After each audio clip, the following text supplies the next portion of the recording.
Hello, everybody. Welcome to my podcast, Wishing Bowls. That's what we're going to talk about today, making your own wishing bowl.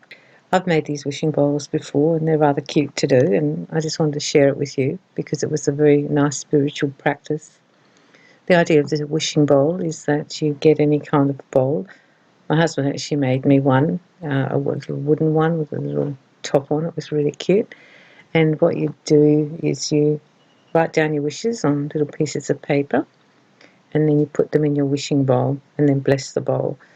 You can use anything. You can use an open bowl or closed bowl. In healing groups, they often do this when they want to ask for healing for other people.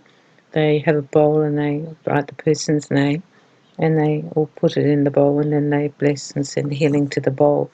It's actually a very, very beautiful practice to do. When you do it, you first of all decide your bowl, of course. It doesn't have to be something that you share with other people in the family. If it's got a little lid on it, you can have it tucked next to your bed or even somewhere where people can't sort of get to it so much. If you're a very open family, that's cool. You can all have a wishing bowl in your own personal wishing bowls. Then you just take your pieces of paper and you write down your wish and what your affirmation is. Now, the first thing is that you can, of course, write wishes for yourself and your family and your friends. Maybe you wish to have peace within the family because everyone's fighting, or perhaps you wish for a holiday. It can be very plain things, very human things.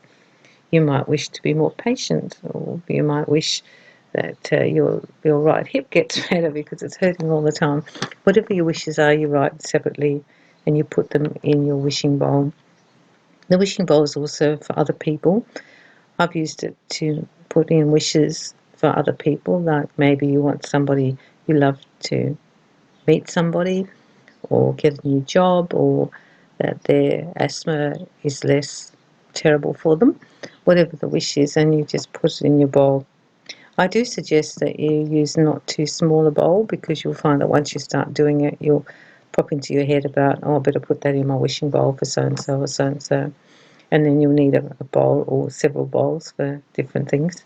You could have one bowl for yourself, I suppose, and one bowl for other people. The idea behind the wishing bowl is affirmation and manifestation. That's what the idea is. Prayer too. It's a prayer to the universe, a prayer to your God, a prayer to your guides, to ask for help.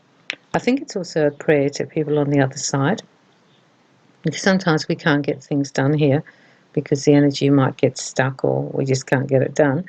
And therefore, in our wishing bowl, we can also ask if our mum and dad have died, or a brother or sister or a special friend. We can ask them to help with the wishing bowl to make sure that the wishing bowl is now going to be fulfilled. I found it an easy practice. When I did it, it gave me a great amount of joy. And what was interesting was, because all the little pieces of paper were in the bowl, that every 5 or 6 months, if you take out the little wishes, you might find that if you put the ones that worked out, they can actually manifest. It's really quite wonderful to see.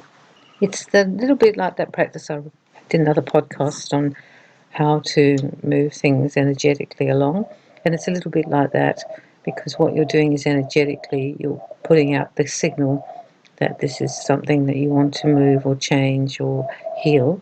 And by using the wishing bowl as an actual physicality thing, you're crossing the line between the physical and the spiritual and energetic. And once we have the two of them working at the same time, they actually have more power. So just thinking about it is great. But when we actually do something like a physical manifestation, as I said in the podcast, if you want to move house and you've decided you're going to move, that you start packing up boxes of things you don't need, will actually move along the outcome of getting a house and moving house. It helps with the manifestation. There's an idea down here that we can manifest things, and I think it's true. However, of course, if it's not in our destiny, like if you put in your wishing bowl, you want to have $1,000,000, maybe that's not in your destiny and it won't happen. Not because you couldn't have $1,000,000, but maybe it wasn't in your destiny. I know of certain people who knew of their destiny. They were psychic. I know one guy that bought a ticket for a Ferrari. He said to me that he knew that when he bought the ticket he would win it. He just knew it. And he won it. So, our wishes and our physical manifestation, he had to buy the ticket, of course, to win it, but he also knew psychically and spiritually that he was going to win the Ferrari. It wasn't just a whim on his part. And so when he won it, he wasn't surprised at all. People can know these things. So you can put that in your wishing bowl too. If there's things that you would like to blend with your physical life, like you start buying a lot of tickets or something and then put in your wishing bowl about winning a ticket, maybe you can manifest that because you're using the physical and also the energetic. This is a very positive thing to do as well, because when we're doing it, we're either wishing for a positive outcome for something physical, more money, a new job, that we go on a vacation, something like that, or we're also wishing for a manifestation of healing for someone. And you might want to have a wishing bowl for what I call human affirmations, and then maybe a wishing bowl for a healing one, just for healing for different people, that you put that in. And then at the end, I always bless the bowl, like I do it, and then I put my hands over it and bless and make a little prayer that I bless this bowl and I hope all the people in this bowl manifest the things they want. There are many spiritual practices we can do. Some seem very simple, but they're massively powerful and can make huge changes in our life. And I think it's because when we put our focus, and where we put our focus is where we actually land up going, isn't it? So if we put our focus on these things, then energetically we will follow that focus. That is why I think people who are very negative end up with quite a negative life, because they put their focus on negative things. I don't know if they're particularly going to be making wishing bowls, those people. They could, though. It would be really good for those people actually to make wishing bowls. Have a good time with your wishing bowl. It's a wonderful thing to do. And if you've got some spiritual friends, it would be a beautiful present to give them a little bowl, buy the bowl, and then you could write or put some little papers in there, a little pencil or something in there, and they can either start their wishing bowl, or you can do one for them straight away and wrap it up and tell them that you bought them a wishing bowl. I think you're going to enjoy using this and doing this. I really have. And it's a really positive thing to do for our lives and for other people.